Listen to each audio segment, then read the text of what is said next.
राधे राधे दोस्तों, हमारी आज की कहानी है हरिया चोर। बहुत समय पहले की बात है। एक नगर में हरिया नाम का एक चोर रहता था। वह रात्रि में चोरी करता था और चोरी से ही अपने परिवार का पालन पोषण करता था। रोज की तरह एक रात की बात है। हरिया चोरी करने के लिए निकलता है तो रास्ते में अचानक उससे सामने एक साधु आते हुए दिखाई देते हैं। साधु को देखकर हरिया चोर एक झाड़ी के पीछे छिप जाता है।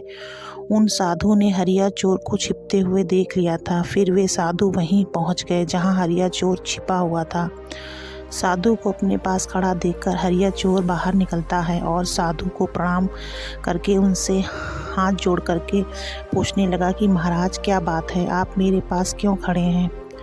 तब साधु ने पूछा कि आप कौन हैं और हमें देखकर आप छिप क्यों गए। हरिया चोर कहने लगा कि हे स्वामी, मेरा नाम हरिया है, मैं एक चोर हूँ। मैं चोरी करता हूँ और इसलिए रात में चोरी करने के लिए जा रहा था।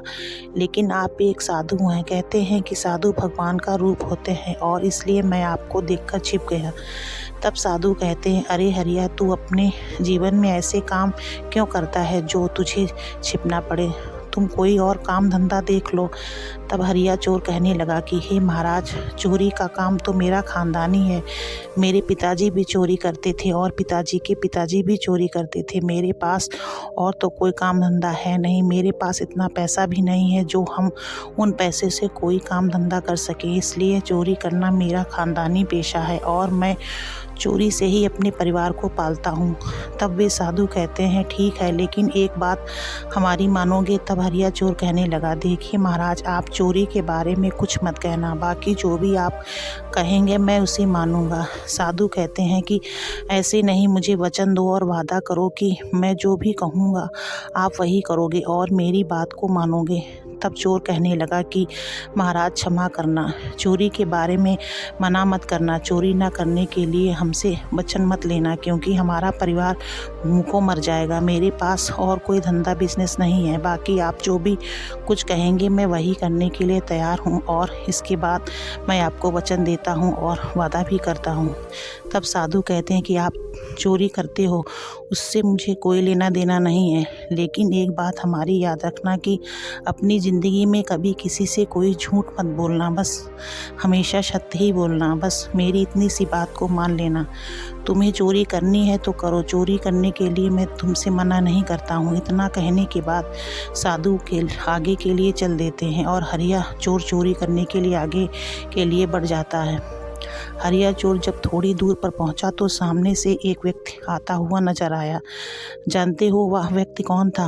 वह व्यक्ति जो था वह राजा विक्रम थे, जो रात्रि में भेष बदलकर अपनी प्रजा का सुख दुख जानने के लिए निकले थे।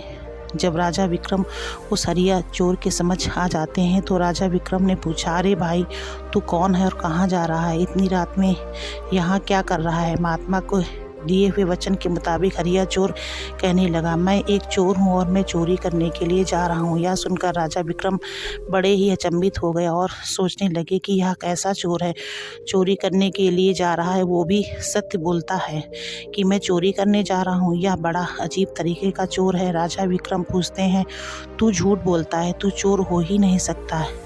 अरे कोई ऐसा चोर होगा जो चोरी करने के लिए जाएगा और फिर भी वह किसी के पूछने से अपने को चोर बताएगा, इसलिए तू असत्य कहता है। तब हरिया चोर कहने लगा कि भाई साहब, मैं आपसे सत्य कहता हूँ, मैं झूठ नहीं बोलता। मैं एक चोर हूँ और चोरी करना ही मेरा पेशा है और चोरी करके ही मैं अपने परिवार को पालता हूँ, इसलिए आप हमारी बात को सच मानो।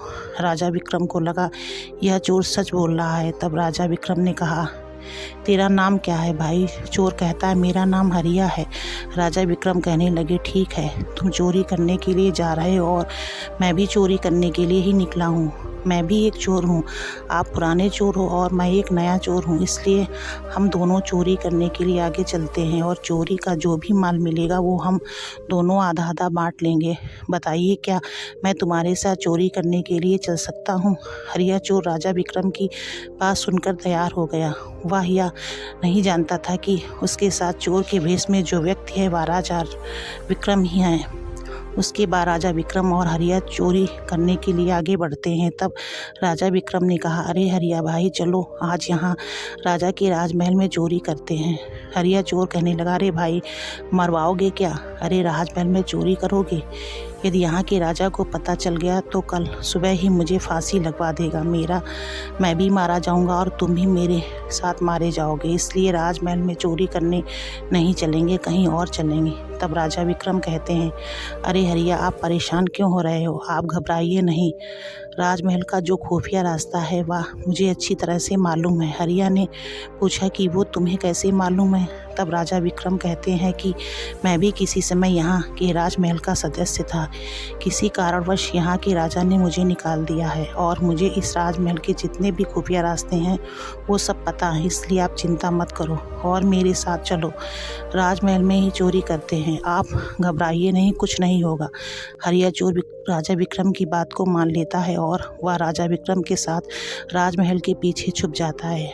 वहाँ पर राजा विक्रम एक खुफिया रास्ते का ढक्कन खोलते हैं। जब अंधेरा दिखाई देता था तब राजा विक्रम ने हरिया चोर से कहा कि हरिया तुम अंधेरे में चोरी करने की आदत है, इसलिए तुम जाओ इस खुफिया रास्ते के द्वारा तुम सीधे उस कमरे में पहुंच जाओगे जहां खजाना रखा हुआ है और वहां से चोरी कर लाओ। हरिया चोर उसी खुफिया रास्ते से उसी कमरे में पहुंच गया जहां खजाना रखा हुआ था।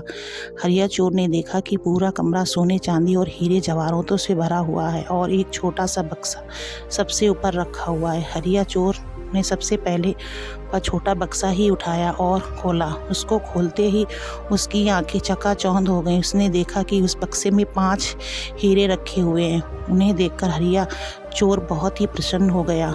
वह सोचने लगा कि इन हीरों से हमारे बहुत अच्छी तरह से दिन गुजर जाएंगे। उन 5 हीरों को लेकर हरिया चोर उस खुफिया रास्ते के माध्यम से जब वापस राजा विक्रम की तरफ चलने लगता है तो उसके दिमाग में एक बात आती है और सोचने लगा कि यह 5 हीरे हैं और हम 2 लोग हैं। इन 5 हीरों का बंटवारा आपस में कैसे हो पाएगा? 5 हीरों को बंटवारा तो 2 लोगों में हो ही नहीं सकता। इसलिए उस हरिया चोर ने फिर वापस जाकर एक हीरा उसी छोटे बक्से में डाल दिया और 4 हीरों को लेकर उसी रास्ते के माध्यम से वह महल से बाहर निकल आया और आकर राजा विक्रम से कहा कि मैं 4 हीरे लेकर आया हूँ, 2 हीरे आप रख लो और 2 हीरे मैं रख लेता हूँ। राजा विक्रम को 2 हीरे देने के बाद वह चोर खुशी खुशी अपने घर की ओर चल दिया। और इधर राजा विक्रम बड़े ही अचंभित हो जाते हैं कि यह कैसा चोर है? अरे उस बक्से में तो 5 हीरे थे और फिर भी यह 4 हीरे लेकर आया। यह चोर है, फिर भी बहुत ईमानदार है। यह देखकर राजा विक्रम बड़े ही खुश होते हैं और उसके बाद खुफिया रास्ता वाला जो ढक्कन था उसको बंद नहीं करते हैं और चुपचाप 2 हीरों को लेकर राजा विक्रम अपने राजमहल में सो जाते हैं। जब सवेरा होता है तो राजमहल में सभी कार्यकर्ताओं को पता चलता है कि राजमहल में चोरी हो गई, क्योंकि उस खुफिया रास्ते का ढक्कन खुला हुआ था। जब राजा महल के कार्यकर्ताओं को पता चल गया कि महल में चोरी हो गई है तो सब भागे भागे राजा विक्रम के पास गए और राजा विक्रम से हाथ जोड़कर कहने लगे कि महाराज, आज रात्रि में राजमहल में चोरी हो गई है। लगता है जितने हीरे जवाहरात सोना चांदी था वो सब चुरा लिया गया है। राजा विक्रम अपने मंत्री से कहते हैं कि जाओ पता लगाओ कि राजमहल से क्या क्या माल चुराया गया है। मंत्री अकेले ही पता करने के लिए जाता है कि क्या क्या माल चोरी हुआ है। जब वह खजाने वाले कमरे में पहुंचा तो उसने देखा कि सोना चांदी आदि सभी सामान बाकायदा जैसे का तैसा रखा हुआ था और जो छोटे वाले बक्सा था उसमें मात्र एक ही हीरा रखा हुआ था। मंत्री ने सोचा शायद हो सकता है कि चोर जल्दबाजी में एक ही हीरा छोड़ गया हो, इसमें तो 5 हीरे थे। अब राजा को क्या मालूम होगा कि चोर 4 हीरे लेकर गया है, एक हीरा इसमें छोड़ गया है। उस मंत्री के मन में लालच आ जाता है।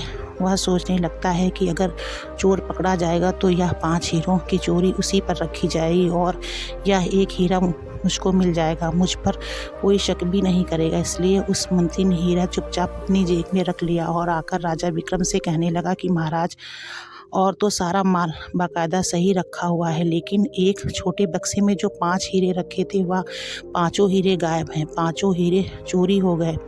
यह सुनकर राजा विक्रम मुस्कुराने लगे। क्योंकि उन्हें मालूम था हीरे 4 ही चुराए गए हैं, एक हीरा तो उसी में रखा हुआ था। राजा विक्रम ने मंत्री से कुछ नहीं कहा और वक्त का इंतजार करने लगे। वह सोचने लगे कि समय आने दो, तब 5वें हीरे की भी खोज कर लेंगे। उसके बाद में राजा विक्रम जो थे वे मंत्री से कहते हैं कि मंत्री, पता लगाइए भाई, चोर कौन सा है जिसने 5 हीरे चुराए हैं। उसको पकड़कर राज दरबार में पेश किया जाए, फिर हम उसको सज़ा सुनाते हैं। फिर मंत्री ने कुछ गुप्तचरों को चोर का पता लगाने के लिए नगर में भेज दिया। 2-3 दिन के बाद में वह चोर जो हरिया था वह पकड़ा जाता है। जब वह चोर पकड़ा गया तो मंत्री ने हरिया चोर को पकड़ करके राजा के सामने राज दरबार में पेश किया और कहा कि राजा साहब, यही वह चोर है जिसने 5 हीरे चुराए हैं। राजा विक्रम ने कहा, क्या तुम वही चोर हो जिसने 5 हीरे चुराए हैं? तब हरिया चोर हाथ जोड़कर के कहता है कि राजा साहब, हाँ, मैं सत्य कहता हूँ कि मैं वही चोर हूँ जिसने हीरे चुराए हैं, लेकिन मैंने 5 हीरे नहीं चुराए हैं, मैंने तो 4 ही हीरे चुराए हैं। एक हीरा तो मैंने उसी में छोड़ दिया था। राजा विक्रम ने पूछा कि वो क्यों छोड़ा? तब हरिया चोर अपनी सारी कहानी सुनाता है और कहता है कि उस रात में जब चोरी करने के लिए निकला था तो मुझे एक चोर और मिल गया था। मैं उस चोर को जानता नहीं हूँ कि वह चोर कौन था, और वही चोर मुझे राजमहल में चोरी करने के लिए ले गया था, क्योंकि वो उस खुफिया रास्ते को जानता था जो कि सीधे राजमहल के अंदर जाता था। उस खुफिया रास्ते के द्वारा जब मैं अंदर गया तो मुझे 5 हीरे नजर आए। मैंने सोचा 5 हीरों का बंटवारा 2 लोगों में नहीं हो पाएगा, इसलिए महाराज मैंने 4 ही हीरे चुराए। 2 हीरे उस चोर को दे दिए और 2 हीरे मैंने अपने पास रख लिए।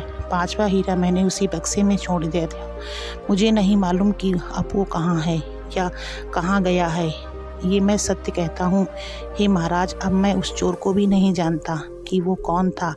आप जो भी मुझे सज़ा दे सकते हैं। फिर राजा ने मंत्री से पूछा कि मंत्री साहब, यह चोर क्या कह रहा है? या तो कह रहा है कि मैंने 4 ही हीरे चुराए हैं।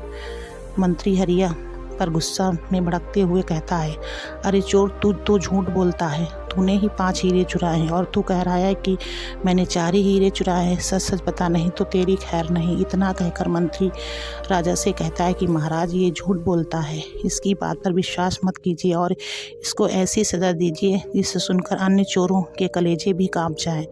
तब राजा विक्रम कहते हैं कि मंत्री जी बस करो, मैं जानता हूँ कि यह सत्य कह रहा है या झूठ नहीं बोलता है। इसने 4 ही हीरे चुराए हैं। और जानते हो उस दिन वह चोर कौन था? उस दिन वह चोर मैं ही था। उस दिन प्रजा के सुख दुख को जानने के लिए मैं भेष बदल कर निकला हुआ था। ये हरिया चोर मुझे मिल गया और इसने उस दिन भी मुझसे झूठ नहीं बोला। कहा कि मैं एक चोर हूँ और चोरी करने के लिए जा रहा हूँ। इसकी सत्यता को देखकर मैं बहुत ही प्रभावित हो गया और मैंने ही इसको खजाने का खुफिया रास्ता बताया था। ये 4 ही हीरे लेकर आया था और 2 हीरे मुझे दे दिए और 2 हीरे ये लेकर चला गया। उसके बाद में राजा साहब अपनी जेब से 2 हीरे निकालते हैं और आगे मेज पर रख देते हैं और हरिया चोर भी 2 हीरे निकाल कर सामने रख देता है। राजा कहता है कि मंत्री साहब, अब 5वां हीरा कहाँ है वह मैं जानता हूँ। अब आप इस प्रजा के लोगों को सत्य सत्य बता दो कि यह 5वां हीरा कहाँ है। दोस्तों, सारी प्रजा के लोगों की नज़र मंत्री के ऊपर थी। मंत्री जो था वह घबरा गया। फिर उसने अपनी जेब से वह 5वां हीरा निकाला और राजा के सामने रख दिया। यह देखकर प्रजा के लोग मंत्री के ऊपर थू थू करने लगे। इधर राजा को भी मंत्री पर क्रोध आ गया। सैनिकों को आदेश दिया और कहा कि जाओ, इस मंत्री को पकड़कर कारागार में डाल दो। हरिया ने चोर होते हुए भी सत्य बोला और इस मंत्री ने कर्तव्य निष्ठ पद पर होते हुए भी झूठ बोला, इसलिए इसे कारागार में डाल दो। फिर मंत्री को पकड़कर कारागार में डाल दिया जाता है और उस हरिया चोर से राजा साहब कहते हैं कि हरिया, मैं तुम्हारी ईमानदारी और सत्य बोलने की बात से बहुत ही प्रसन्न हूँ और आज मैं तुम्हें अपना मंत्री चुनता हूँ, क्योंकि तुम्हारे जैसा ईमानदार मंत्री मुझे कभी नहीं मिल सकता। यह सुन के हरिया चोर बहुत ही खुश हो जाता है। आंखों में आंसू झलक आए और कहने लगा कि राजा साहब, मैं भी अपने जीवन में कोई ऐसा काम अब नहीं करना चाहता हूँ कि ताकि मुझे किसी के सामने छिपना पड़े। आपने मुझे मंत्री पद पर चुना, इसलिए मैं बहुत आपका आभारी रहूँगा और आपको बहुत बहुत धन्यवाद देता हूँ। तो दोस्तों, कहानी का आशय यह है कि हमें हमेशा सत्य बोलना चाहिए, क्योंकि एक झूठ को छुपाने के लिए 100 झूठ और बोलने पड़ते हैं और एक ना एक दिन हमारा झूठ पकड़ा जाता है। अगर आपको हमारी वीडियो अच्छी लगे तो वीडियो को लाइक करें, शेयर करें। चैनल पे नए हो तो प्लीज़ चैनल को सब्सक्राइब करें।